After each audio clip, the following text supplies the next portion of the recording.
বাবরি মসজিদের যে শিলান্যাস হবে সেই জায়গাটাতে আমরা এসে পৌঁছে গেছি।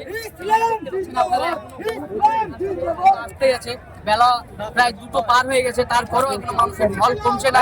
আপনারা দেখতেই পাচ্ছেন এখানে, আপনারা দেখাবো, ক্যামেরাম্যানকে আমি দেখাতে বলবো, এখানে ইটের গাদা অনেকগুলো পড়ে আছে, মানুষ একটা একটা করে ইট নিয়ে আসছে, সেই ইট পালা দিয়ে রেখেছে, সেটা আপনারা দেখবেন। তারপরে এখন পর্যন্ত মানুষের ভিড় আমরা দেখতে পাচ্ছি, মানুষের ভিড় পুরো মাঠ পর্যন্ত মানুষের ভিড় হয়ে আছে। আপনারা দেখতেই পাচ্ছেন এখনো মানুষ শয়ে শয়ে মানুষ আসছে এবং এই বাবরি মসজিদকে ভিত্তি স্থাপন করার জন্য তারা আসছে। মুর্শিদাবাদের বিভিন্ন জায়গা থেকে এই মানুষরা আসছে এবং এখানে একটা করে ইট জমা করছে এবং তার সঙ্গে সঙ্গে আপনারা দেখতে পাচ্ছেন বিভিন্ন দান পর্যন্ত এখানে করছে। 1 টাকা বারুক, 2 টাকা বারুক, 5 টাকা বারুক, 10 টাকা বারুক, সে পর্যন্ত দান তারা এখানে করতে এসছে। মুর্শিদাবাদের বিভিন্ন প্রান্ত থেকে মানুষ এখন পর্যন্ত আসতে আছে। আপনারা দেখতে পাচ্ছেন এখন পর্যন্ত কত মানুষ আসছে।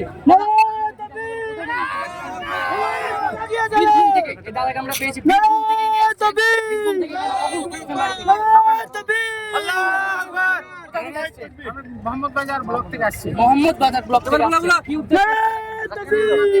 বাবরি মসজিদ প্রতিষ্ঠা হচ্ছে, এটা খুব সৌভাগ্যের আমাদের হাত দিয়ে, যে বাবরি মসজিদ রাজনীতি করে ভেঙে দিয়েছিল, সে আজকের দিনে নতুন করে সেই বাবরি মসজিদ পুনঃ প্রতিষ্ঠা হচ্ছে। এটা আমাদের গর্বের, সমস্ত বিশ্বের মুসলিমদের কাছে এটা একটা গর্ব বিষয়।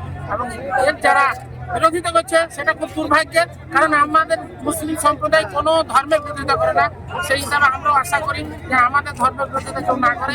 আমরা সবচেয়ে বড় কথা, আমরা ভারতবাসী এবং ভারতের সংবিধান এই অধিকার দেয় সবাইকে নিজ নিজ ধর্ম পালনের। সেই হিসাবে এটা ভারতবর্ষের জয়, সংবিধানের জয়, আমাদের মুসলিম সম্প্রদায় জয় এবং অন্যান্য সম্প্রদায়ের জয়।